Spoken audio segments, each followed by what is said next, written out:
Absolutely. All right. Seeing Austin digging through his deck, he is building that foundation of the Ralts. Does have a Refinement Curlia down as well. You think we'll see a Mirage Step Curlia, or is he just going to go for it?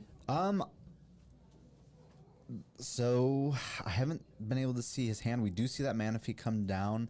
I don't think we're going to see a Mirage Step solely because he doesn't have an energy attached to that Jirachi, so there's no way for him to get that Jirachi out of the active. We could actually see that Jirachi attack, which would be interesting, but it's a nice way for this Gardevoir deck in situations like this where you have nothing else you can do to just thin energies out of your deck, get them to your hand, and then refine them away on the next turn, which is exactly what you want to be doing.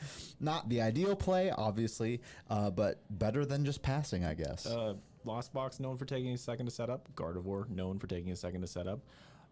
A little bit faster on Billy's side of the board, but Austin getting set up. Now we've got the draw engine coming online. The Curlias with the refinement, discard a card from your hand and then draw 2. So 3 Curlias set up, you're just going to be seeing 7 cards total per turn, not including Mew's Mysterious Tail ability to search for item cards. So Austin, slow start. Yeah. Seems to be getting going here. Yeah, and because Will wasn't able to cram on that turn, didn't find the Colress's Experiment, it gave Austin time to set up, and now I actually think that Will is on the back foot here. Austin, 2 Curlies out, 2 Ralts, has the Jirachi, going to be getting a lot of Psychic Energy into the discard pile on the next turn because of that Jirachi's attack, strangely enough. And even if Will knocks out that Jirachi on this turn, that gives Austin plenty of time to get that Jirachi back before the Sableye is able to start using its Lost Mine attack. So I think Austin in a very good position here. Just because Will wasn't able to find that Colress, and these Lost Zone decks have a lot of draw power from those Comfies, from that Greninja, but ultimately if you're not able to find that Colress Experiment on that first turn, it does put you on the back foot. All right, Billy right now looking to get 4 in the Lost Zone so he can at least take a cram swing at something on the board. Smartly keeping only single prizers on his board, keeping some space. If Billy were to put down like a Roaring Moon or a Tina right now, that is just Gardevoir's. Yeah. That is something Gardevoir would enjoy immensely. Yeah, so this escape rope putting Austin in a weird position, but depending on what his hand looks like, I think he could actually give up the Manaphy there, although maybe he doesn't want to waste a Super Rod this early in the game to get that Manaphy back. But he's certainly in a position where it wouldn't probably be terrible to give up that Manaphy. But choosing to just give up one of the Ralts, that's also fine. Has 2 Curly established, another Ralts.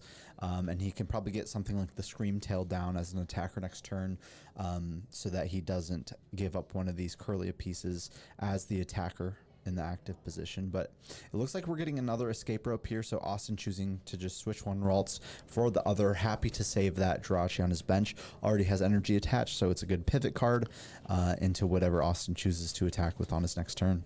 So with Manaphy's Wave Veil and Jirachi's Stellar Veil, is that the ability? I believe so. Stellar Veil, we cannot be placing any damage counters from Sableye on the bench, and we are not going to see Radiant Greninja's Mirror Shuriken attacking the little Pokemon on Austin's bench. So he accidentally got escape roped into keeping his dudes safe. Yeah. And Will here having to Lost Zone that Pokegear. It must have been an important card because we still haven't seen that Colress's Experiment come down, and normally you'd want to save that Pokegear in hopes of digging further for that Colress. He's got to have a Colress. So, but we see the boss's orders for the Manaphy. So it looks like our audio's kicked in. We've been sort of casting here, knowing we were on mute. We were trying to get a few technical difficulties fixed, but we are back in this game versus with Austin on the top playing Gardevoir and Will on the bottom there playing the Lost Zone deck. Thus far saw, for those who are not quite up to speed with our chat we were having here, Will on the bottom getting a pretty fast start, but not finding that Colress yet, opting to bring up the Jirachi with boss's orders. And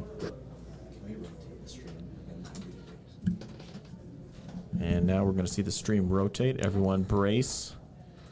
There we go. Perfect. And I've got Austin on the left. Excuse me, Austin on the right, and then Will or Billy, if you know him well enough, I suppose, on the left.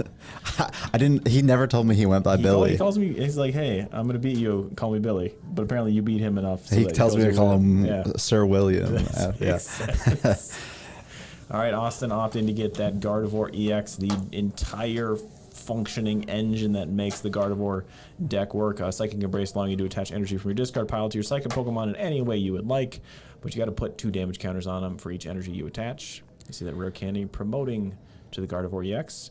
I'm pretty confident that Will's deck does play the Path to the Peak in multiple copies, even though he's placed one in the Lost Zone. That would completely shut down Austin's deck. He does play 2 workers, I believe. Did you see that playing him earlier? Yeah. So Austin has, I believe, cut the Averys in favor of workers. Given we've seen a lot of DTE Mew running around, which is playing 3 or 4 Paths to the Peak, and then a lot of the Giratina deck, which is also playing 3 or 4 Paths to the Peak. Now Austin here, going for that Artizone to get the Scream Tail, and I actually like this play here as long as he's got the energy to do it. Obviously, we see that Austin doesn't have Manaphy down on this turn, but that Scream Tail can target down that Radiant Greninja on the bench, eliminating that threat of the Moonlight Shuriken taking 2 knockouts with its bench sniping attack. The only thing here is Will, if he has a very good hand, obviously was just Iono'd. We know he hadn't found his Colress's experiments yet. That Iono could have found him that first Colress experiment. If Billy has a good enough hand, he could find Super Rod, Nest Ball, Mirage Gate, all those things he needs to just get right back into that Greninja, which would be pretty devastating for Austin at this point. And at the same time, too, if we see the Scream Tail taking out the Radiant Greninja on the bench, that Cram is going to be in the active, and Billy is going to have to move something out of the active if he doesn't have a Colress to get that final 7. He's taking out a Comfey. He must not have the energy. He must only have had 3 psychic energy in the discard, and this is putting Austin in a terrible position here. So there's a couple of options for Billy on this turn. If he can Radiant Greninja or use the Moonlight Shuriken on the Radiant Greninja, he could either take out those 2 Kirlias on the bench, basically eliminating any of the draw power that Austin has left in his deck, or he can go after both a Kirlia and that Jirachi, meaning that his Sableye, which is coming down onto the board here, its Sableye's Lost Mine attack is threatening on the following turn. So a really unfortunate turn of events there for Austin, that he wasn't able to find that additional energy. All he needed was 4 energy and only had 3, but 3 energy not enough on that Scream Tail to take the KO on that Radiant Greninja. The question is, can he get the Cram out of the active to see one more card if he doesn't have a Colress? We can't see in his hand. We'll see. If he doesn't have the Colress off of that Iono, his Colress must have been hiding deep in that deck. So we'll see what Billy's able to put together here. Has the Jet Energy. Jet Energy, a great card for these Lost Zone decks. Not only switching your Comfey into the active, but acting as a retreat to pivot into another Comfey. And we see that Lost Zone of a Comfey there off that Flower Selecting, and a Mirage Gate coming down. Who needs Colress when you can just Comfey your way to 7? You can just Comfey with 7. Gonna see a Water Energy and then a throwaway energy attached to Radiant Greninja. Because Manaphy's Wave Veil not active on Austin's bench, I think we're gonna see both these Kirlias go down. Yeah, it depends on what the rest of Billy's deck looks like. I think by benching that Sableye, he's sort of signaled that he might be going after that Jirachi. And there's 2 arguments, right? There's if you take out the Kirlias, you take out a lot of the draw power of this Gardevoir deck. But one of the things that has really enabled the Gardevoir to have a lot of comeback potential against these Lost Zone decks is that Jirachi. And if you allow that to stay on the board, meaning your Sableye is essentially useless, I think you put yourself sort of on the back foot. And some of the math that comes into play, if he goes after that Jirachi, which he's chosen to, that Scream Tail with 40 damage on it means it has 50 health remaining, 50 plus 70 HP on a Ralts. That's a double KO from a Sableye. So utilizing that Radiant Greninja to take 2 prizes, one on the Jirachi, one on the Kirlia, may open him up for a play to take 2 prizes on the following turn with that Sableye. All right, we got Austin opting at the Shining Arcana Gardevoir. It looks like he's going to be using Refinement and then upgrading to Shining Arcana Gardevoir to use Shining Arcana to see a couple cards and attach some energy from the top of his deck if he can. A Fog Crystal. Could probably go get an energy to discard it, I'm assuming, with that Refinement. The funny thing about these Gardevoir decks, though, is Austin looks like he's in a pretty bad spot, and he is if he's not able to put together a pretty good turn here. But we also know that Billy has taken 3 prize cards, and so Iono is going to be putting in a lot of work here on Austin's side of the board. And one of the things about Billy this game is he hasn't played a Colress's Experiment yet, which is not only useful in terms of drawing through your deck and finding the cards you need to start the game and building your Lost Zone, but it's also useful because it's thinning out your deck so that later in the game when you get Iono'd, you're not drawing into those cards that you would have Lost Zone previously. So Billy hasn't really been able to thin his deck at this point yet as much as you'd like to, and now this Iono to 3 could potentially be very painful for Billy. And we see a couple of switch carts in the Lost Zone already. We know a Jet Energy has been used. We know some other switch carts and escape ropes have been used. So does he have enough switch cards left in deck? We see that Jet Energy. So it looks like he's got a few. He's got a few. But as the game progresses, those Ionos are going to be even more painful for Billy. Billy, I believe, playing Roxanne just to counter some of this stuff as well. Getting into the late game, he can see 6 cards while his opponent sees 2. But I know he's keeping that extra spot on the bench for the Roaring Moon EX. Gardevoir EX is weak to dark, so without having to blow itself up, it can blow that Gardevoir EX up. And if we see Austin upgrade his Kirlia to another Gardevoir EX, it'd be a bit of a tough choice, but he's only a Path of the Peak and a Roaring Moon with a Mirage Gate away from really disabling Austin's deck. And I wonder what Austin's looking at in his discard pile here. We're hoping that he's got a Super Rod, and by pulling out those Pokemon, it looks like he does. Austin really needs to reestablish at least one of the Jirachi or the Manaphy, but preferably both if he's able to on this turn. All right, using Artisan to place that Jirachi back on the bench, we are back in safe Sableye territory. A quick note, Jirachi's ability doesn't prevent the active from having damage placed on it by Sableye. So Sableye's still a really good single prize attacker that can place some damage on the active, but the Jirachi preventing those bench snipe placement KOs. Let's see what Austin's digging for right now. Oh, he did use Refinement on both his Kirlias and upgraded the Shining Arcana Gardevoir. The question is, how much energy does he have in his discard pile? It only looks like 2? Where is all of his energy? I think... So choosing to go into the Gardevoir here, which is a dangerous move, as we know. Billy working with some dark energy in that deck, so we could see a Roaring Moon KO here on the Gardevoir EX. But we also know that Billy is working with not the best hand. We didn't see anything other than maybe one Mirage Gate and a Jet Energy in there, but after these flower selectings, he could put together enough of a hand to get the Roaring Moon down. But that is a massive deck for this there's late in the game. a lot of cards left in that deck right now. I did think he top deck a Path of the Peak, so if he's able to get that out and disable any future Gardevoir EXs, he could shut down that energy acceleration of the Gardevoir EX deck. Right now, though, I'm wondering what 2 Crams on the bench is currently doing. Maybe he's trying to thin out a little bit. Yeah, I think probably just thinning the deck there. We know one Comfy's in the discard pile, one's in the Lost Zone. Sableye's already on the board and may only play one of those Sableyes. So it's probably thinning the deck to either find that Colress or find the Roaring Moon, whatever piece he's looking for, but probably both at this point. All right, let's see if he found his first Colress's Experiment of the game, or we have to wait. Yeah, I think the other thing is there's a lot of energies in that discard pile, so not only does Billy need to find Colress, needs to find Mirage Gate, needs to find Roaring Moon, he might need to find a Super Rod as well to get those energies back into the deck to be able to use those Mirage Gates. Not a problem at all. He got Comfy, so maybe you'll find a Colress eventually in this game. Right now, though, with the Shining Arcana Gardevoir and the Kirlia for Austin's side, his draw power of seeing, what's that, 6 cards per turn, including draw for turn? Yeah. A lot of draw power for Austin, and a Cramorant into a Gardevoir EX always feels really bad. Path to the Peak, though, disabling it, giving Austin a bit of a project to work on there. I do think he plays 2 workers. He was playing it the last time I played him. Yeah. He did use one of his Artisans already, though, to bump up Stadium. So we'll see what his answer is here. Could still attack for 190 with the Gardevoir EX, but if he leaves it up there too long, it puts it in danger of being knocked out. Yeah, one interesting thing here is Reversal Energy is definitely active for Austin. Could just attach a Reversal Energy to that Shining Arcana Gardevoir on the bench and retreat into it to attack with no extra damage counters on it. The only way that Billy could knock out that Shining Arcana Gardevoir is with a Roaring Moon, which is not a good trade. Not a good trade. It would be cool. It would be cool though. Cool to Especially see. if you frenzy gouging it. Yeah, there. absolutely.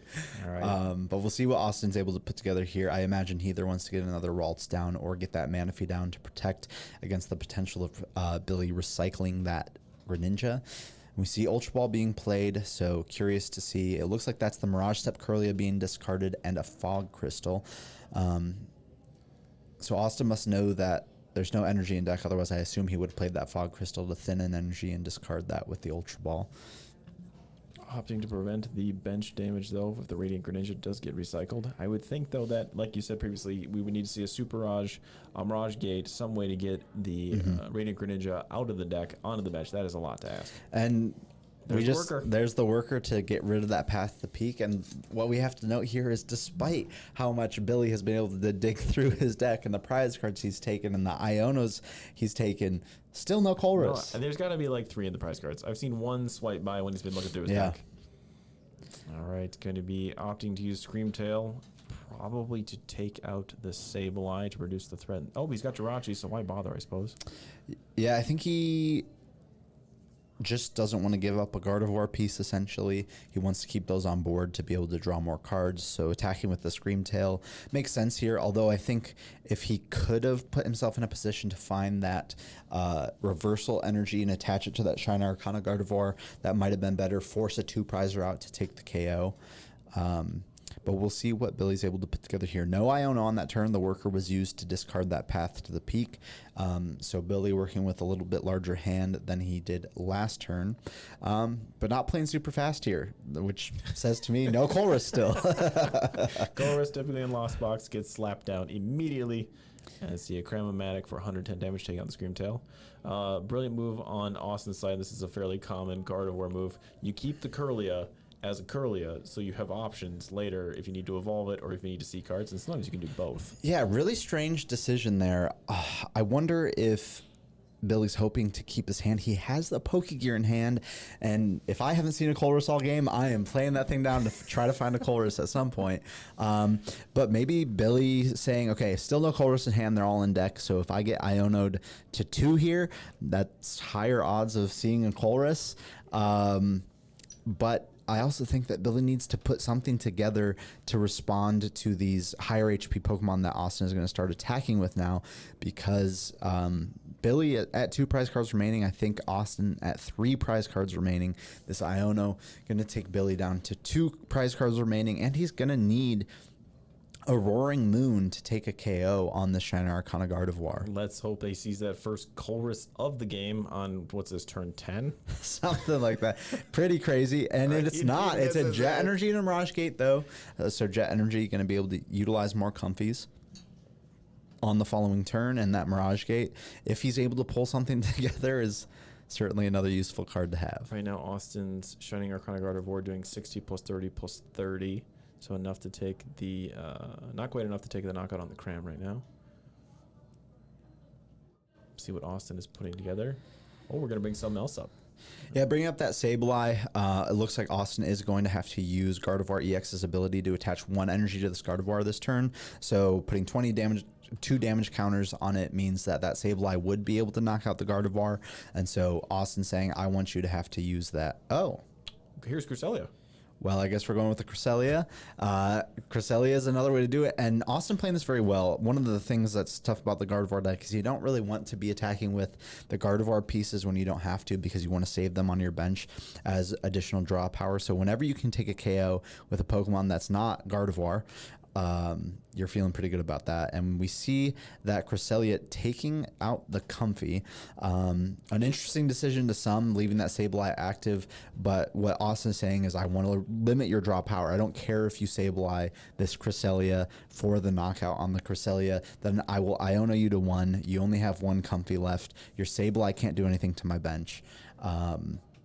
So an interesting tactic there, but I think it's strictly saying, I don't care if you knock out this Cresselia, you still have to find a way to take another prize. And if I Iono you to 1 and you have less draw power on board, it's way less likely for you to get there. Billy holding that flower selecting for quite a long time. Did he find 2 Colresses and is just regretting this? Or It could be Colress and Mirage Gate, could be Colress and Super Rod. There's a lot of cards that Billy needs right now. So a bit of a slower start for Austin in the beginning, worrying about a Mirage. It's counter catcher. I think maybe a tough decision, but you have to know at this point that He has a Colress. Oh, no, wait. It was a Super Rod. you got to get rid of that counter catcher. You're going to be ahead on prizes this whole game, or you're going to lose, basically. So the counter catcher you got to get rid of that. It's great when it works, but sometimes it just is never quite fired up. So Billy right now looking to recycle some dark energy out of his deck. That probably signals that he's looking to find this Roaring Moon. He's already used his draw power so far in the deck. The Comfey not finding him what he needed, it seems. Mixing his deck up a little bit. Gonna Mirage Gate. Yeah, we know he had the Mirage Gate, so Mirage Gate here after recycling those energies could signal that he's just going in with the Sableye to KO this Cresselia and probably attaching an additional energy to this Comfey to allow it to retreat again next turn, because he knows he's going to have to dig for quite a few pieces probably on the following turn, assuming he gets Ionoed to 1. We see... There was only one Colress in there? I don't How is that know. possible? I don't know. Where are they? He only has 2 prize cards remaining. No Colress in the discard, no Colress in the lost I zone. only saw one go by. Wow, okay. Billy, if you pull this off with no Colresses, so you've proven that Colress is I not just a don't want necessary- him to play a Colress at this point. I want him to have played a full game of no Colress. At this point, it's a Prove to us all challenge that for your Comfey's enough. All right, gonna say blood placing damage counters on Cresselia. A damage counter placer versus a damage counter placer. Yeah. Getting Obviously, that Jirachi only guards the benched Pokemon, so that's why Billy can still use that Sableye's Lost Mine attack, placing damage counters. The Jirachi prevents damage counters being placed on the bench, but they still can be placed on the active. Does Billy only have to take 2 more prizes? Billy has to take 1 more prize. 1 more prize. All right. Tough decision for Austin right now, deciding to promote the tankiest thing. It does only have 160 health remaining though, so everything on Billy's bench and it is active can't quite take this out. But there's always that punch you don't expect. If he can get that Roaring Moon out Yeah. and survive this turn, does Austin have 1 or 2 prizes remaining? Austin using that Professor Turo to pick up the Gardevoir EX. Oh, perfect. Now the question is, what does he send out? So I think what Austin's playing around here, I would have liked to see the Iono to 1 if he had been able to. But I think what Austin's playing around here is a escape rope from Billy, enabling Billy to take the final KO with the Cramorant. So by picking up this Gardevoir and leaving just the 140 HP Gardevoir on the bench, it means that the only escape rope, the escape rope is not going to do anything for Billy. What he has to find on this turn is a way to get a Roaring Moon and power it up and take a KO on this Gardevoir EX. We know he's got the energy in the deck. There's at least 2 dark in there, and then he needs 1 of some other color. So long as he's got 3, 1 in hand, a Roaring Moon, and a way to get whatever's in the active out of the active, which is only like 4 or 5 things without a chorus, he might be able to pull it off. I think we're going to see this Gardevoir EX take a big swing on the Sableye. Now we'll see if Billy can put it together here with a Comfey. Big flower selecting. If we can find a Roaring Moon. He's got a Sui and Heavy Ball in hand, looks like. I think Tom's stopping by for a brief conversation.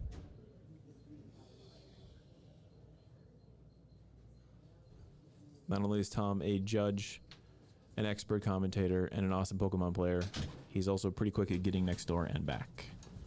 All right, I was just checking one thing there. We saw Billy on that Mirage Gate considering whether to attach the dark energy to the Comfey. I thought he had decided to, but he ultimately decided not to. I saw that Comfey didn't have a dark energy on it, so I just wanted to make sure he hadn't retreated both energies off on the last turn. And we saw both dark energy and a water energy from this Colress.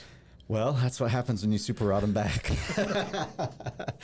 Definitely a tough decision on that Colress's experiment, and I think Billy's going to be in a pretty tough position here. And that is the concession, unfortunately. He had all the energy he needed in his hand. Mirage Gate not letting you use that from your hand. You have to use it from your deck. Yeah. Colress to end the game. That's fantastic.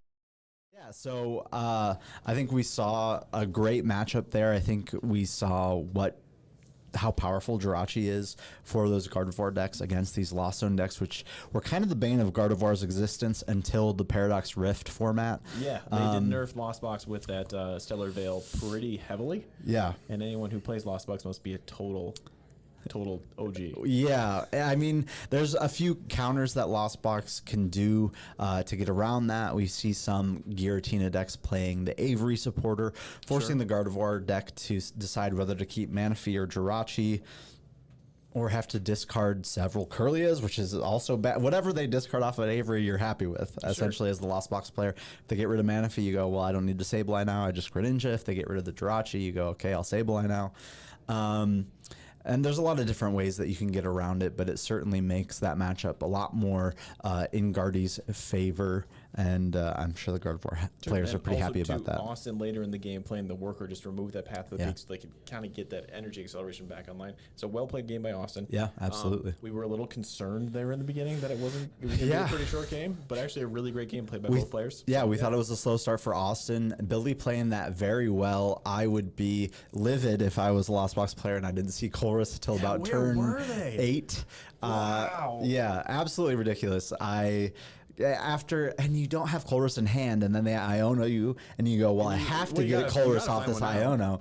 I don't know where his Colress were hiding out, but I have to wonder. It was kind of hard to see his hand. You have to wonder if he did prize several, and then every time he took a prize and got the Colress into his hand, then Austin Iono'd him out of it.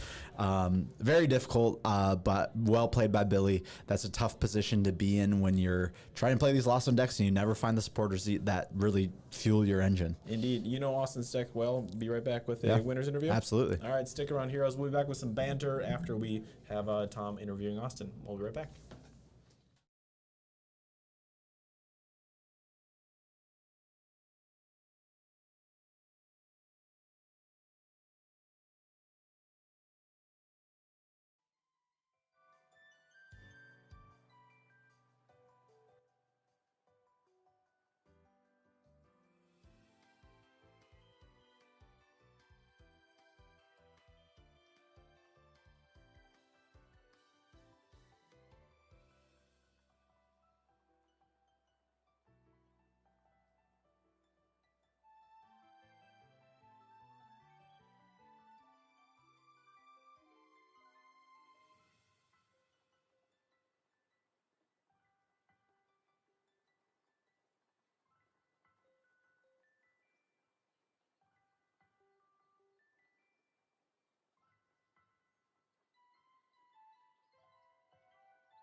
Back to League Night here at the Forge. We are here with our winners interview with Austin Swain. Austin, congratulations on that round 1 win. Hey, thank you. It was scary. Yeah, we were worried for you. We saw the Jirachi start, obviously, and then just a Ralts pass. And against a Lost Zone deck that already has a Cramorant down, you're thinking to yourself, Rope ends this game. If you can find Colress, couple comfies and Rope, the game is over. Exactly. But unluckily for Billy, he didn't find a Colress until the last turn of the game. And I mulliganed 3 times. Yeah. So he had a lot of extra cards that he could see. And yeah, I was super nervous when I saw my opening hands. Like, I don't know if you guys could catch on the camera those hands that I would reveal, the mulligan hands. It was just like, if there could only be one basic, like, Yeah. man, that would have been just cracked start. But yeah, it was a good game. There are a few areas where I feel like I played a little sloppy, but in general, I thought it was a really good back and forth. And Yeah, the turn where you used the Scream Tail to knock out a Comfy, I was like, how did you not find a fourth energy to knock out the Greninja? I know. I literally was like, oh, I for sure have 4 energy. Yeah. So I was like super not worried about it, but unfortunately I completely miscounted in my head and was being a little bit too quick. You were saved by that Iono, I think. Yeah. Yeah. Well played. Congratulations. I know Lost Zone is certainly a difficult deck for Guardy sometimes, but with the inclusion of that Jirachi from Paradox Rift, do you feel like the matchup has gotten a lot better? Yeah, I think it helps the matchup quite a bit. I would say it sways it. I would say at least 10%. Yeah. Probably if you're playing it. So it's a really good card, and I slept on it for a long time. I thought you didn't need to play it.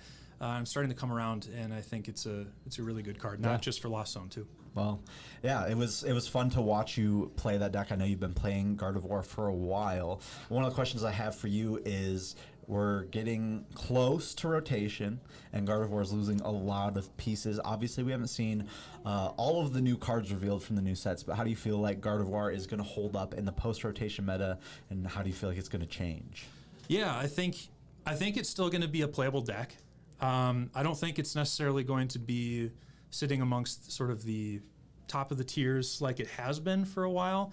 But we do have some really powerful tool cards, and of course we have some really great single prize attackers still in the format with, of course, the Drifloon, if you want to go for massive damage, or also you've got the Screamtail, which of course is a fantastic card. Yeah. And in my mind, it doesn't necessarily feel bad to say, take out 2 Arcanas, throw in an additional Screamtail and a Drifloon, and call it a day. Yeah. Absolutely. Well, it looks like we have our round 2 pairings up, so we will be back here shortly with round 2. Stay tuned.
Here at the Forge, we are moving into round 2 here shortly. We'll have Luis versus Paul. I haven't quite caught what these two players are playing yet. Luis this weekend at the Cups was playing the Arceus Giratina deck with the Venusaur VMAX, but it looks like he's moved on to Miraidon now, and we'll have to see what Paul is cooking up here as we move over to the game on our screen. Aegislash. Yeah, Well, we're gonna do some Googling here, viewers. have to see what these cards do. I believe there was an Aegis EX that came out, Paradox Rift set, as well as like a one prize Aegis that had an interesting ability, and if I remember what it was, I think it's really bad for Miraidon. It's I do believe that its ability is like Mimikyu's, where it prevents damage from EX or V Pokemon. We're just looking here real quick. The one saving grace for Luis here is if Paul's not able to get that Aegis evolved quickly with the Mysterious Shield ability, which prevents all damage done to this Pokemon by attacks from your opponent's Pokemon EX and Pokemon V. So if he's able to evolve into one of those, I think this game is going to get pretty tough for Luis. It looks like Luis would only be able to attack with the Zapdos or the Flaffies. Flaffy known for being a heavy hitter in this deck. But we also know that Stage 2 decks can be fairly slow to set up, and Miraidon is well known for being incredibly fast and aggressive. And so if Luis can have a good turn 1, it could turn dangerous here for Paul pretty quickly. We also have the Aegis EX. I think, John, what does that Aegis EX do? Aegis EX, Tom and I are both Googling this at the same time. Metal type, 330 health. Peerless Edge for 1 metal, doing 70 damage for each prize cards you've taken. And Double Edge Slash, doing 220, but the Pokemon does 30 damage to itself. So I think Paul's got some options here. We get to see if he's playing the single prize version or if he's playing the EX version. I think he's playing the single prize version. Could be playing both. Okay. Yeah, we got to check what Aegis is weak to, because if Aegis is weak to lightning, this could be very interesting. Aegis weak to fire. Yeah. Yeah. So Miraidon right now, if this is the PNE build, we're expecting to see an Iron Hands down goes down as fast as possible to take 2 prizes early. Luis right now, though, going, what am I playing against? Yeah, I think off that Great Ball, we saw Paul show that Aegis, so Luis might have a little bit of an idea of what he's up against, and maybe thinking to himself, maybe I need to establish that Zapdos pretty quickly here. Right now. How much damage does the single prize Aegis do? Hard Bashing does 120 damage for a metal and a colorless. I think that might knock out the Zapdos. And it is a shred.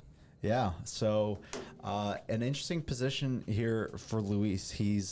It looks to me like his best attacker in this matchup is that Zapdos from Pokemon Go with a Bravery Charm attached to it. Indeed. Speaking of tools, Paul did put an EXP share on one of his Hone Edges with a metal attached. So it looks like that's going to be the attacker of choice if he can get it leveled up. Probably trying to hunt down a rare candy right now, or if he runs a draw supporter. We're not sure. Paul is one of the OGs of playing here at the Forge. He was one of the guys that played me first with Lugia. And we were talking earlier that Paul has a tendency to react to the meta pretty dramatically. He did once bring Lugia with 4 Drapions. And I think this is a reaction to everyone playing heavy hitter EXs. This is going to be a tough deck to take out if he establishes it. Yeah, absolutely. Very interesting deck, especially for this Miraidon. Miraidon notoriously has a tough time into these walling type cards where EXs can't attack. Miraidon almost exclusively an EX deck. The single prizers that it has in the deck are mostly there for support and not for attacking. Flaffy only doing 50 damage for, I believe, 3 energy. Zapdos doing 110 damage for 3 energy. Not the most ideal attackers, but maybe all Luis has to work with here. And at the same time, too, Miraidon does not play a lot of Pokemon recovery, because usually it's trying to hit hard and end the game early. You're not going to see stuff super routed back into the deck that often. I've seen 1 or 2 play a rescue carrier to get some of the Flaffies back, but other than that. Yeah, so we'll have to see what Luis is able to put together. Again, the one saving grace, I think, for Luis in this matchup is he's going to be fast and aggressive, while Paul is going to be slow to set up. And so if Luis can get a couple attacks off before Paul is able to establish one of those Aegis, he may be in a very good position. Now, the funny thing about that Mew EX is Mew EX copies attacks. And as you just mentioned, that Aegis attack is a shred attack. This is actually getting really interesting. Hard Bashing from Aegis, the Stage 2 single prizer.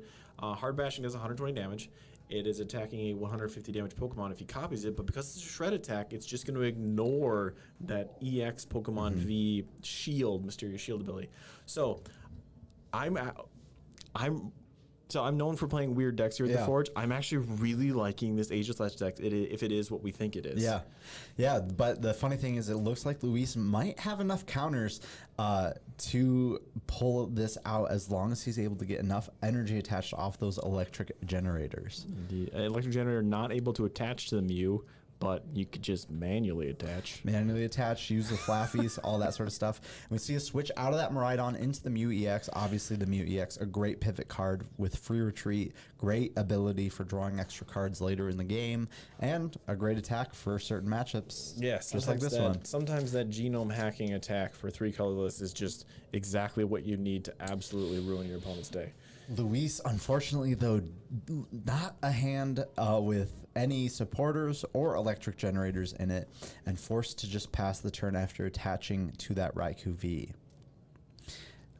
I do wonder if we could have seen a retreat out of that Mew into the Raikou for fleet-footed, just for an additional draw, but didn't choose to do that. Wanted to save that Raikou on the bench for later. The Mew can take 2 hits from the Aegis Slash if Paul finds it this turn. There's a rare candy. And we know he has And it in there it hand. is.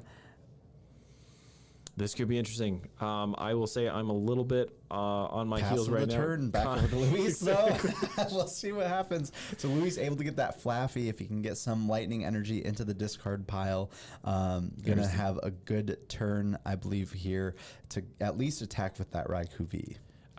Does he know that Mysterious Shield ability yet, though? I haven't seen him pick up the card and take a look at it. I'm hoping he knows. Luis is a pretty experienced player and likes to play more off-meta decks sometimes as well. So I imagine Luis knows what Aegis Slash does, but if not, he may be in for a rude awakening here on the next turn. But given that he chose to attach that extra lightning energy to the Zapdos, I think Luis does know what's going on here. Indeed. We don't see an Iron Hands being placed on his bench and probably thinking that he's not going to get that set up in time. Bit of a conversation here about what an Earthen Vessel does, I believe. Do you think Paul has 4 Drapion in this deck? He could. Mew EX is weak to dark. He's going to have a hard time getting that 4 energy powered up, though. And Mew EX can shred through that Aegis Slash ability, so he needs at least 1 Drapion. This is why I wanted to see Paul on stream, because you never know what you're going to get when you play Paul. One time he played an all Darkrai deck because, again, he was so sick of Mew and Gardevoir. Ironic then that Darkrai still lost to Mew. A big fan here, personally, of the Roaring Moon Dark, but when I do play people with Mew versus Roaring Moon, what is it, Psychic Leap? Everything just disappears back into the deck. Yep. Meloetta is the real hero there. All right. We see this Earthen Vessel going to get that second energy that Paul needs to power up this Aegis Slash in the active. Obviously, that Raikou V active not going to be able to attack this Aegis Slash, so Luis is going to have to start powering up that Zapdos and that Mew EX on his bench. Let's see, a 2-punch here from the Aegis Slash will take out the Raikou with only 200 health. A lot of Bravery Charms played in the Miraidon deck, though, so maybe we could extend that an extra one. But right now, Paul sitting with an Aegis Slash in the active. I don't know the previous evolution's names, but he has one on his bench. I don't know if he plays a lot of draw support, so he might be in supporter or top deck mode now to build up if this somehow Aegis Slash goes down. Yeah. There's Bravery Charm. See the 120 damage come down. And we are going to Dynamotor. I think this Zapdos is going to get powered up here because Luis realizing I got a hit with the bird. The other thing that Luis does have in deck that can be dangerous for Paul is Boss's Orders. I was going to say Escape Rope as well, but 2 cards that could get around that Aegis Slash and attack this Honedge on the bench. So we're going to see that Honedge go down after Luis attaches 1 more energy 4 turn onto that Zapdos. Now that Zapdos is ready to go, able to attack into that Aegis Slash, and Paul left with just a hand of energy and not much else. Going to have to attack into this Raikou for the knockout. But Ooh, I looks think like we he's see a just gonna possession. scoop it up. Oh, it's a lot of energy for Paul. Yeah. Unfortunately, not being able to get his draw supporters down or get his supporters so that he could see what was going on. And the Miraidon taking an unlikely win just because that Zapdos had a lot of energy on it. Yeah, that Zapdos and Mew EX definitely interesting cards. Usually there for support. That Zapdos is there so your basic lightning Pokemon do 10 extra damage to your opponent's active. That math works out sometimes, but sometimes you get into a position against Snorlax decks, for example, that play the Mimikyu where that Zapdos needs to attack. And this Aegis Slash deck coming out of nowhere, just another opportunity for that Zapdos to see some action. really wanted action. to see Paul get it fired up. I wanted to see him Yeah. just like a bench full of Aegis Slashes, like bring on the Zapdos. I know you don't have the super rods. I know you Yeah. can't go find them. The crazy thing Bring about that it on. Aegislash deck is there's like 0 chance Charizard can beat that deck. There's no shot. They can maybe KO one Aegislash with a Charmeleon, and that's it. Well, why wouldn't that being the point? Why wouldn't you just bring 4 Mimikyus then? Because Mimikyus are just set up immediately. Well, but Aegislash is That's a true. sword All right, and a that's fair. shield. That's way cooler. This is true. He also has a Yeah. lot more health, and Mimikyu is made out of tissue paper to non-EX or Yeah, and Pokemon, so. yeah, like you said, like a Cramorant can't one-shot an Aegislash, but That it is can fair. one-shot a Mimikyu.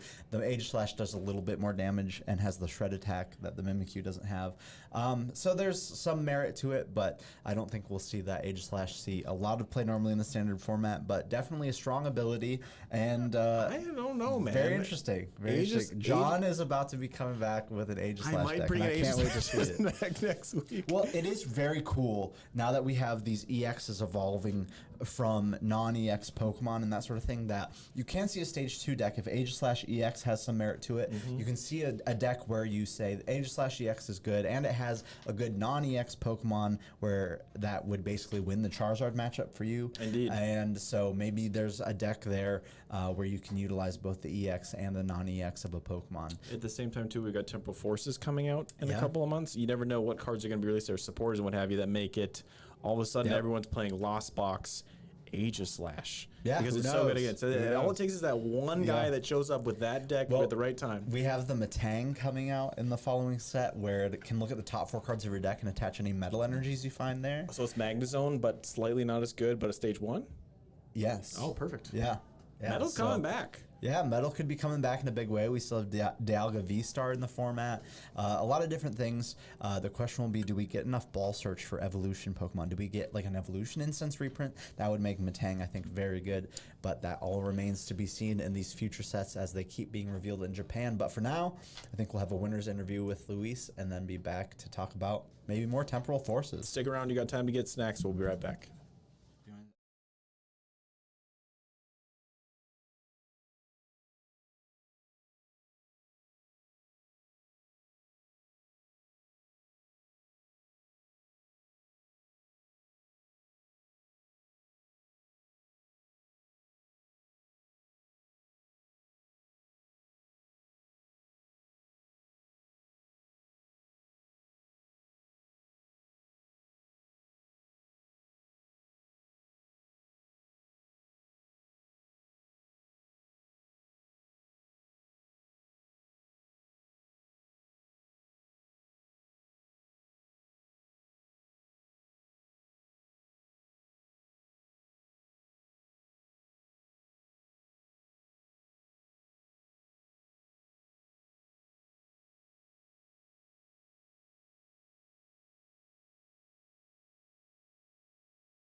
Welcome back, Tuesday night Pokemon fans. I'm here with the winner, Luis. Luis, nice job. It was a brief game. We did see a scoop there. Paul's known for playing weird decks.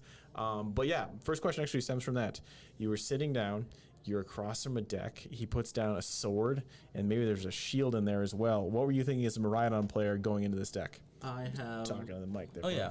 Well, I knew what Aegislash does. It prevents attacks from EX Pokemon, and I was thinking I only have 2 Pokemon that can attack this Aegislash, so I better set them up quickly. But then I saw that one of my Flaffies was prized, so I couldn't really try to power up Mew and the Zapdos. But luckily, he had a slow start, so. Indeed, we didn't see Paul get down a lot of draw support, but he did get one of those Aegislashes, powered it pretty quickly. We also saw you building your bench up, and then you put the Mew down. So starting to get into the mid-game where you didn't really know what was going to happen, you're establishing your bench. What are you looking to do at that point? Were you going for the Zapdos? Were you going to do some genome hacking and copy a Shred Attack? What were you trying to do? Yep, genome hacking to copy a Shred Attack, but also power up Zapdos because both. Zapdos would die, would get knocked out in one hit, while Mew only has 180 HP, so 2 hard bashing. So if I'm not the first attacking, or if he sets up 2 Aegislashes, then I'm not going to be able to keep using Mew. Sweet. We did a great job. Obviously, you kind of outplayed him a little bit, and then we're benefiting from him not having that draw support. Are you headed to Charlotte? Are you going to join us next weekend? Yep. Cool. Anybody you want to say thank you to on the stream here while you got me? Yeah, just everybody that I play against this week. I'm trying to hit every league this week for practice. Sweet. Luis, thank you for chatting with us in the winner's interview box. We always give everyone a lucky dice from my personal stash, so make sure you hit me out there later. Yeah. We'll be right back with Tom and I having a bit of banter while we get into the next game. Stick around. You got time for snacks.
I don't know. It kind of hurts my feelings that when people refer to you but don't know your name, they say the attractive one when they're talking about our stream. Shout out to my wife, who's probably 3 of our viewers right now. Really appreciate you, Rachel. You are the love of my life and the most beautiful creature in the world. Speaking of beautiful creatures, we're talking about Origin Form Dialga and turn 2 with 5 metal, which could work really well with Metang. What's the acceleration you're talking about? So Metang is like a new card from Temporal Forces, which is coming out in March. Right. And it has the ability that says, look at the top 4 cards of your deck and attach any metal energy you find there to your Pokemon in any way you like. Shuffle the other cards and put them on the bottom of your deck. So it's also thinning your top deck of cards that aren't metal energy. So as you use more Metang, you are more likely to draw into more metal energy. So you're putting them to the bottom. Yeah. Interesting. Yeah. It's like an Iono, but Doing it to yourself. All right. I suppose intelligent players, people that are better players than me, we call them Toms, could actually keep track of that and then know when it's time to shuffle the deck. Yeah. Or when you want Iono, because you know that the last 10 cards of your deck are things you don't want to see. Yeah, so it's always cool when we see more different types of energy acceleration enter the format, Metang, Flaffy, those sorts of things. And then you start to look back at all of the metal Pokemon in the format and you go, okay, now that we have this metal type acceleration, what other cards are out there that might have been good, but we didn't really have good energy acceleration for them? Dialga comes to mind. Dialga back in the day had the metal saucers, which is kind of like a dark patch, but for metal energy. And it still didn't really see a lot of play. Could Metang breathe new life into that? Probably not in terms of like a very viable standard deck, but definitely in terms of like a really fun ladder deck, I think you could see. And Dialga's V-Star power is just really strong. Taking another turn is always good. Every single deck that does that extra turn ability, like Yoga Loop in particular, it always sees play in some way, shape, or form. Yeah. I do think we're seeing the sunsetting a little bit of the V Pokemon as the EXs are getting more health, more interesting abilities. They're really putting an emphasis on stage 2. They're making cards that evolve faster, like Team Evolution. Yeah. But it's still, though, you get Palkia with the energy acceleration. You get Origin Form Dialga, which we're talking about with just the take another turn and do 220 damage. Yes, there's big criteria you have to meet there, but it's still cool to see them, even though this might be the sunset of the V era. I think V-Star Pokemon are going to have to be very, very strong to sort of survive. I think Giratina V-Star we're seeing right now being one of those. Just the V-Star power of knockout whatever is in your opponent's active when we have 330 HP Pokemon in the format is very good. Arceus has always been good just because Starbirth is such a consistent way to set up your deck, search your deck for any 2 cards. Palkia was good for a while, then Miraidon being popular has kind of taken Palkia down, as well as having maybe a tough matchup to things like Charizard and Gardevoir as well. But if we get back into a meta that is Roaring Moons, whatever the Roaring Moon, baby. Raging Neck, whatever that thing's called, a Raging Bolt, Walking Wake. Is that super tall Raikou? Yeah. But if we get into a format with like a lot of 230 HP, 240 HP basic attacking Pokemon, Palkia could see some play again because Palkia was always just a really efficient attacker at hitting that 260 number. 260 as long as your bench and their bench are fully fired up. So there's things like that. Isn't that sweatshirt so cool? He looks so good in that sweatshirt. It's really nice. I'd like to give a shout out to my in-laws, Diane and Steve. You are the heroes here dressing me up. It's actually really warm. It is an official super Pokemon product too. Yeah, very jealous. I will say it gets a little hot in here because we've got so many people watching us right now that the pressure's really on. But no, it's a great sweatshirt. If you can get one, if they got a Pokemon, they won't have a Pokemon Center, Charlotte, will they? No, but they will at EUIC. Are you going to London? We're not going to London, but we will be in New Orleans. Yeah, yes. Columbus. So you can get one of these. Columbus, New Orleans, yeah. Columbus was last year? Columbus was last year. Pivoting a little bit into Charlotte, you had sent me a screenshot of the deck that you're playing. Yeah. We had seen maybe a lighter version of it earlier. Yeah. What are you thinking about the meta headed into Charlotte? I think one thing that we'll definitely see is Giratina all over the place. I think Giratina doing very top 2, so it's going to be everywhere. Yeah, Giratina winning in Portland kind of put to rest the squabbles over whether or not Tina was a good deck. It's a good deck. It can be a little inconsistent at times, but find me a deck that's not. and it's just very powerful. The Roxanne Path, the Sableye, all of the different tools the counter catchers, all the different tools that you have in that Giratina V-Star deck are very strong. I think one of the things that we see is when a deck does really well in Masters, the week before or a couple weeks prior, we see that filtered down into the juniors and seniors as well. So I know your son Jack is trying to compete for that top 32 spot for his Worlds invite at Charlotte. So I wouldn't be surprised for Jack to see a lot of Giratinas running around in the seniors division. Actually, Senior talking with division, our organizer Ryan, thank you for putting this together for us every week. The seniors division does seem to have a little bit of a lag behind Masters, but like you said, like a week. Yeah. And it's not, when you watch you or Zool or other people play these really high-end decks, you see a lot of strategy, whereas you see a lot of simplified decks in seniors. I think that is also even more true for juniors. Sometimes in juniors, you just see like kids, this is like their third week. And then you see kids that have 1,500 championship points right now. Yeah, it's so when you really get into all those over the later place. rounds, you could get paired into one of those juniors who's been going around playing in all of the internationals, all of the regionals, that sort of stuff. So it's when you get into those later rounds that you start to expect to see more meta decks. In the early rounds, especially at Charlotte being such a large event for both juniors, seniors, and masters, you could see some really weird stuff in those early rounds. Yeah, if you are playing, I think if you're 2 or 3 rounds in and you're playing at the higher table numbers, anything goes at those. But as the day progresses, you're right. You're going to see Tina. You're going to see Charizard. You don't see a whole lot of Lost Box in juniors. You do see a lot in seniors. That's a very complicated deck. I think you're going to see an enormous number of Roaring Moons just because how clean the deck is and how fast it plays. But I don't know. They're a bunch of kids. We're just trying to support them and have fun. Yeah, so it'll be interesting. It looks like round 3 pairings are up, so we're going to find our round 3 stream match, and we'll be right back. Right, stick around, guys.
We're back with round 3 here. We have Austin on the right versus SJ on the left.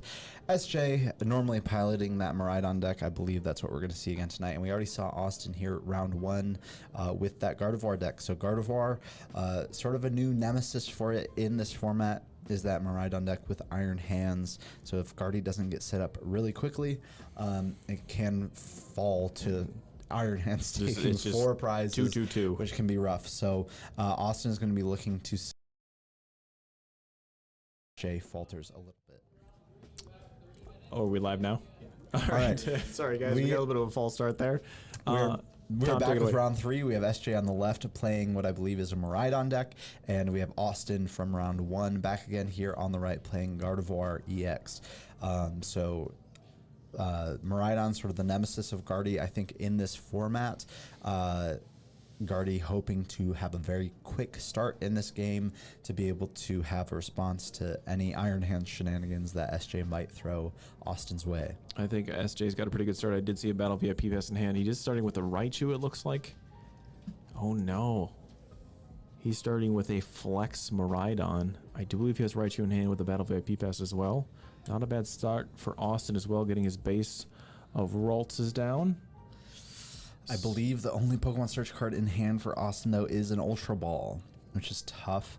Having to get rid of that Palpad, but I think that's okay. I think we're going to see a retreat into the Mew. I believe he had at least 1 more Psychic Energy in hand, so an attached retreat out of this active Ralts into the Mew to dig a little bit further for that Battle VIP pass. All right, going through his deck to see what his prize. Did see 1 Gardevoir EX. Maybe we'll see a second one.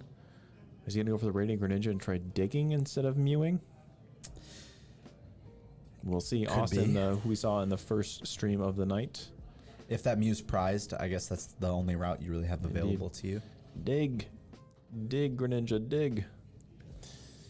All right, opting for the Radiant Greninja on turn 1, not able to use a supporter, not able to attack, but abilities not limited. Mid Rhydon not usually playing. Oh no, it is playing a lot of Path of the Peak. So It depends. If SJ's playing Battle VIP Pass, it could be the Peony build, which is playing the beach courts usually. The Peony build less interested in disrupting and more interested in saying, I'm going to go fast, I'm going to win in the first 2 or 3 turns. all great, all gas, no brakes. Let's Yeah. find the Iron Hands. Let's thank you very much. And All right, did he find it? It's a nothing. pass. One of the things Austin struggles with this Gardevoir deck is he feels like he's abnormally unlucky in terms of finding a turn 1 Battle VIP pass. He did play a Lost Zone deck that never found a chorus. So Yeah, that's true. That's true. These things can happen. Maybe this Miraidon will never find an electric generator. it is definitely possible. All of them are prized. All right. I did prize all 4 of my Mirage Gates in a cup this weekend. Good job, Tom. Yeah, it was great. Don't forget the pile shuffle. I had to manually attach to my Iron Hands for my first attack. All right, there is the aforementioned Iron Hands. Did he have a Battle VIP pass? That is the other Miraidon EX. I don't know what it does, but I think it has free retreat. Oh, that is I'm from not the sure. Paldea Evolved? I think it was just a promo tin. Oh, sure. Yeah. We I see that Ultra Paul getting rid of a boss's orders and something else to find that Squawkabilly EX. SJ going to be digging into his deck here, trying to find those electric generators, find a way to get this turn 1 Iron Hands powered up and a way to retreat that Miraidon out of the active position. And there it Looks is. like he has it, and I believe that other Miraidon EX, which is a different one, does have free retreat. So this Arvon probably going to go find a Forest Sealstone and an electric generator. Use that electric generator and then probably see that Squawkabilly EX being used. Thank you, chat. Tropical Peaches, also a great name. Drawing 2 cards.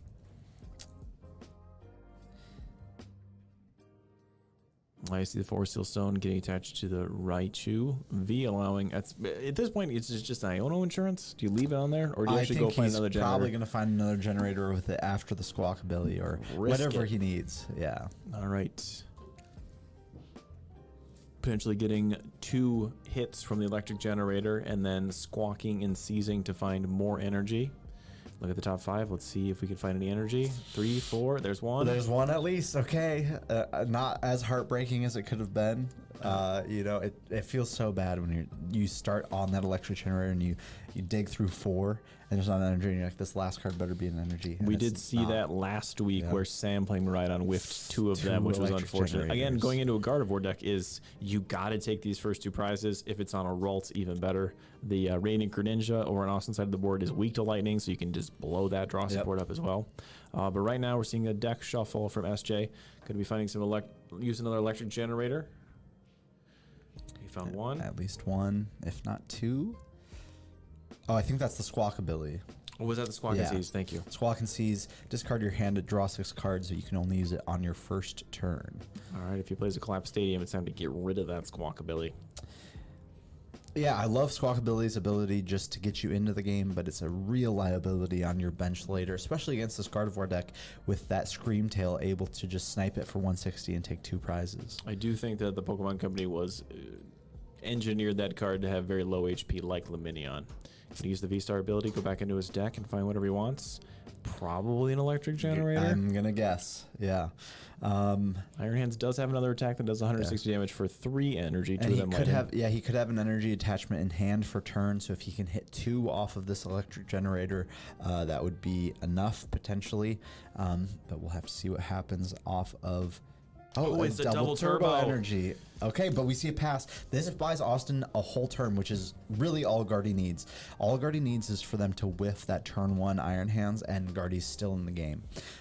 We could see a Mirage Step here from Austin, which would put him in a very good position, but forced to use the Concealed Cards ability to get rid of one of those reversal energies, which is one of the primary ways of countering that Iron Hands EX. This Iono might actually benefit SJ a little bit because he's just going to see 6 cards he wouldn't have seen previously, allow him to dig further into the deck. But hey, man, if you got to see new cards, you got to see You 6 got new to do cards. what you got to do. Austin digging very aggressively here for at least a level ball and a psychic energy, if not more than that. We see a rare candy, we see a level ball. Maybe there's a Gardevoir EX in that hand. I There can't is a quite tell. Gardevoir EX.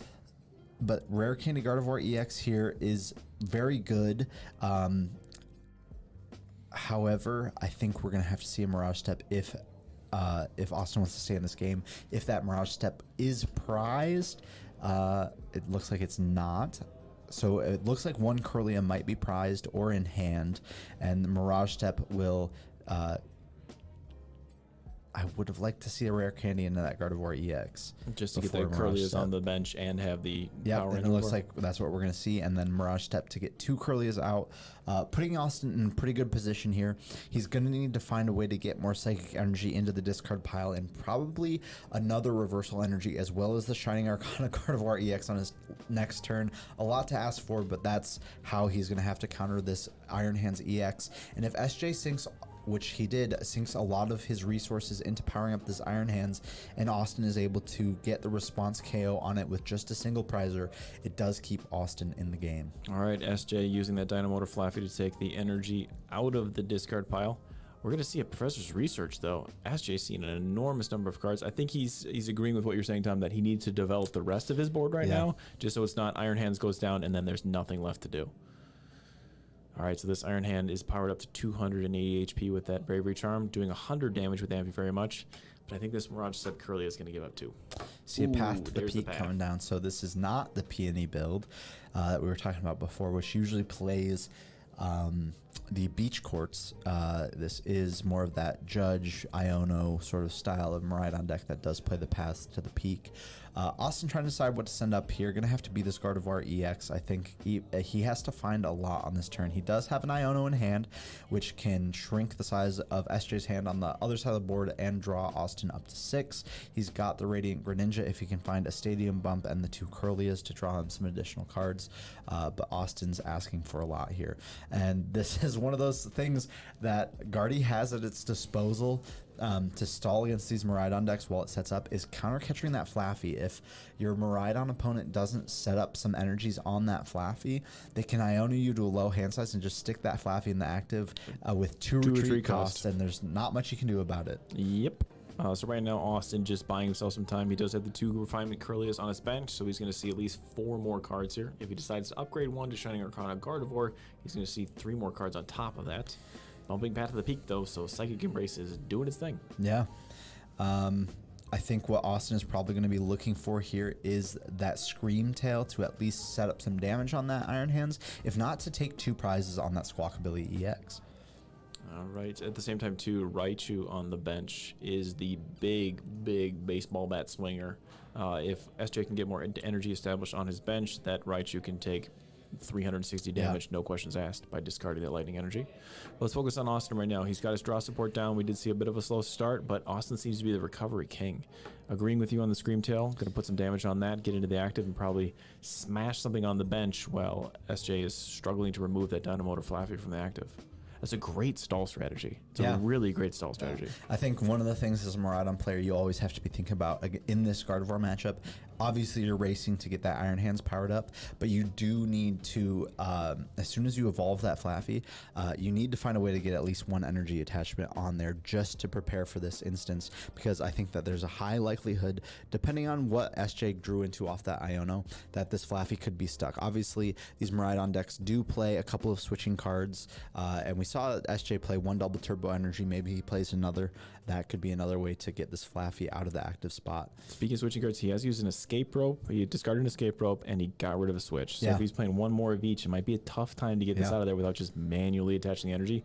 Electric Generator does not allow you to attach to your active too, so it's just either find the double turbo or blow up the Squawkabilly. Yeah. Scream Tail, another great card that Gardevoir got access to from this Paradox Rift, this Paradox Rift set. Jirachi, very good card. Scream Tail, very good card. Countercatcher, very good card. All 3 of them seeing play in this Gardevoir EX deck, all coming out from that Paradox Rift expansion and putting in a lot of work for this Gardevoir EX deck. Obviously, we saw Austin go down 2 prizes, needed to find a way to keep pace with SJ, but SJ finding that switch card, able to get out of the Flaffy, but Austin does have the Gardevoir EX to send up that could take a hit against that Iron Hands, but it would put it in a dangerous position to be one shot by that Raichu V if SJ was able to find enough energy to do Raichu so. currently doing 240, now doing 300 with the energy on the board. He would have to discard all the energy, though, if he was able to Yeah. get it up. Oh, but this electric generator, though, that might be the ticket. Yeah, I think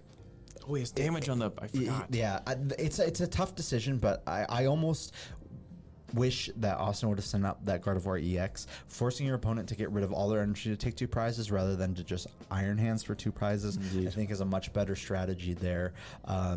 But Austin's a good player. He knows what he's doing, and we'll see what he's able to put together on this turn. The problem is he's got all that energy stuck to that Screamtail now, and he needs to get that on a Shining Arcana Gardevoir to be able to take a knockout on that Iron Hands. So promoting the Screamtail and not having it get knocked out, you have to have the energy in the discard pile to use Psychic Embrace. So the Screamtail, while it's still doing a lot of damage to kind of any of your opponent's Pokemon that you want, it's just going to give up 2 prizes if this Iron Hands does its thing. Yeah, the one thing that Austin has in his favor, obviously, and Iono going to be putting in a lot of work here, setting SJ's hand to just 2 cards. But Austin has a lot of pieces that he needs to find, and only a couple of Curlias to do it with. Does he play a Lost Vacuum? He probably does. I'm not entirely sure. He could snag away that Bravery Charm and then setting up a single prizer like a Shining Arcana Gardevoir to take it out. But then you got to find the energy to hit that 230 Yeah. is tough. And all 4 energy on that Screamtail, when Screamtail has 1 energy retreat cost, means that a lot of that energy is just going to be trapped on that Screamtail, and you can't use it to power up the Shining Arcana Gardevoir. So what Austin really needs to find here is a reversal energy and a few more psychic energies to refinement away into the discard pile. All right, 1 reversal energy already down. See if we can refine his way. Shining Arcana Gardevoir, if promoted, could allow him to get the energy he needs to take the damage, but that's a bit of a risk. The other piece we could see Austin use that we saw him use earlier in round 1 is he does have that Professor Turo. Professor Turo could pick up that Genius. Screamtail to discard those 4 energies off of it and get them back into the discard pile. Speaking of cards that we gained from Paradox Rift, that's not a card that sees a ton of play except for this deck. Yeah, very good card in certain matchups like Charizard. If you want to pick that Gardevoir EX up off your board so that Charizard can't just one-shot it for 2 prizes, things like that. Obviously, the Snorlax matchup where they're trying to trap your water Pokemon in the active, you can use that Professor Turo to pick them up. Very versatile card, and we could see it here in this situation to great effect on this Screamtail, getting those psychic energies back into the discard pile where Austin wants to see them. All right, he's got to find it, though, first. Let's see if we can find it. Counter Catcher. Earlier, C2 more. It's like flower selecting, but better.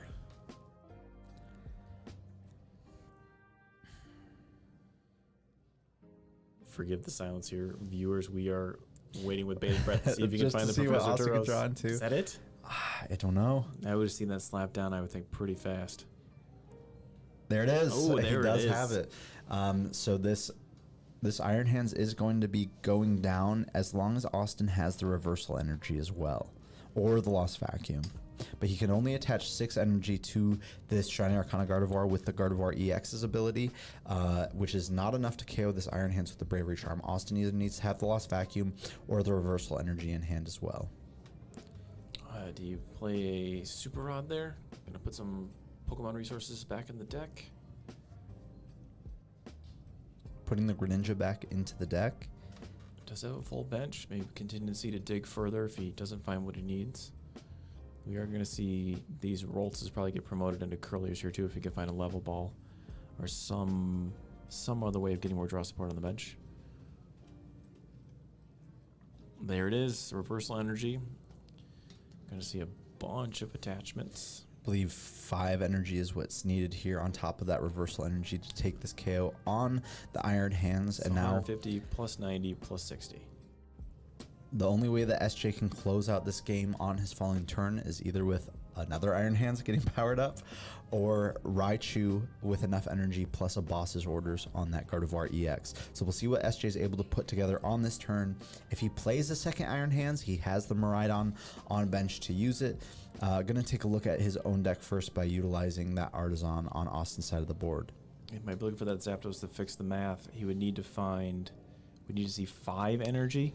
Well, it depends on if Austin has 6 damage counters or 4 damage counters on that Gardevoir EX. I'm not entirely sure, but if there are 6 damage counters on that Gardevoir EX, this Raichu could take the KO with the Zapdos' ability plus 4 energy. It looks like it's got 20 damage on it. If it's 20, Austin's in a very good spot. All right, we'll see We'll if see. SJ, a fantastic player, piloting this Miraidon deck for coming up on 9 months now. Yeah, since it was whenever released. Miraidon came out. Indeed.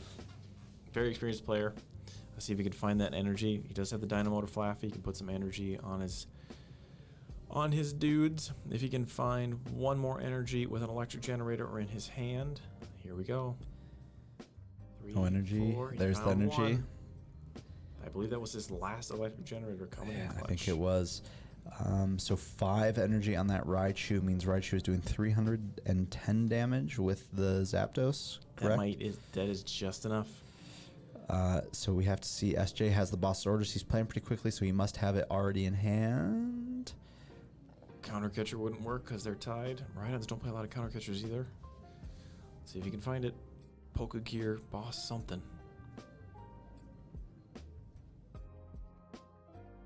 Touch for turn, boss's Boss's orders, orders. and that should be the game.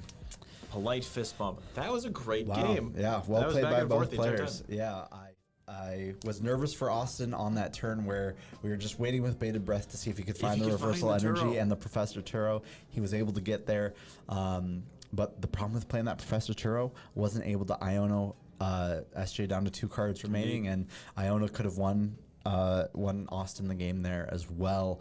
We saw that SJ ended up having everything he needed there to get that attack off with the Raichu, but well played by both players. Definitely a cool matchup to watch. I think was really Miraidon Gardevoir is like a classic matchup. I don't think that Gardevoir. I don't think Miraidon can currently beat Gardevoir with all of its tools unless it had Iron Hands. And Yeah. I'd like to give Pokemon Company credit for what we thought was a broken card is actually a fairly good card to play, but it's not super overpowered. Yeah, Iron I Hands. think like people were so scared that Iron Hands would just ruin the game.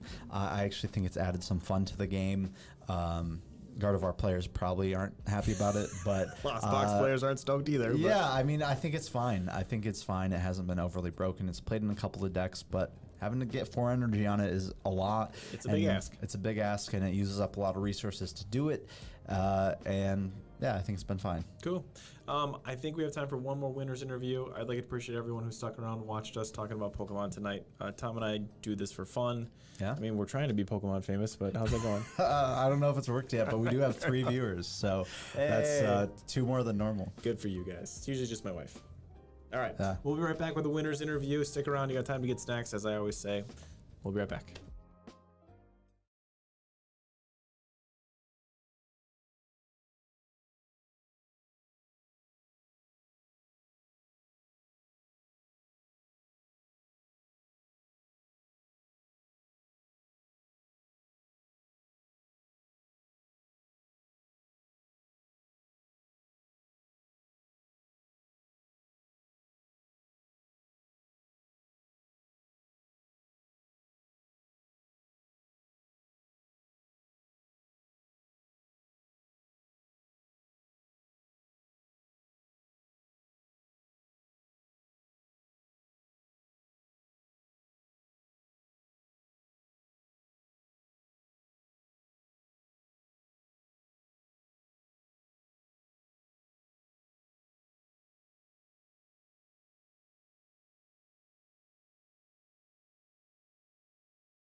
Welcome back, Tuesday night, Pokemon fans. I'm here with the winner, SJ. SJ, we were talking about you're an OG Miraidon player. You're starting that game out. You're trying to get your Iron Hands established. Like, what are you looking to do against Gardevoir beyond Iron Hands? Just try to get it. Flag on the mic for me. Oh, just trying to prioritize Iron Hands, get generators going. Sure. And what I was aiming for was to get that double turbo, put the pressure on the opponent from turn 2. We were really surprised when you used the Force Steel Stone to get the double turbo. We were like, oh god, he's got the double turbo. Later in the game, though, you take a couple prizes with Iron Hands. You see them. You saw Austin establishing his board. He's a very skilled Gardevoir player. Yeah. At that point, at the end of the game, you had whiffed an electric generator. What were you looking to do then? We saw the Raichu on the board. I would just probably boss up the Gardevoir regardless because I noticed that he put up a lot of energy to his Scream Tail, and if I whiffed it, then that probably would have been it for me. Did it come down to that last electric generator for you? It did. God, that's It a great did. way to win the game. It did. I used Artisan, and I just wanted to thin out my deck. Good thing is I did because 5 cards. There wasn't any lightning energy. Oh, so that's an interesting point. You were using Artisan to go in just to pull cards out and then to shuffle your deck because you knew in those top 5 you were going to find what you needed. I had to thin it out. That's But, that's why you're always winning here, SJ. I'm trying to. Great job. Congratulations on winning the last game of the night. Is there anybody you want to say hi to or thank you to or anything like that while you got the stream? Just wanted to say hi to my brother. All right. Hawkween, Yeah, Joaquin. he's a pretty cool dude. He always plays Zorobox and kicks my He butt. does. He's a funny kid. He's good. Great job tonight. Thanks for hanging out with us. Yeah, no problem. Cheers. Thanks for having me here. That's us actually signing off for the night too. SJ, good job. Andrew over there on the console, we really appreciate you. We'll be back next Tuesday to play some more Pokemon. Will you be here, SJ? For sure. We'll Cool. try. Thanks, guys. Cheers. Thanks.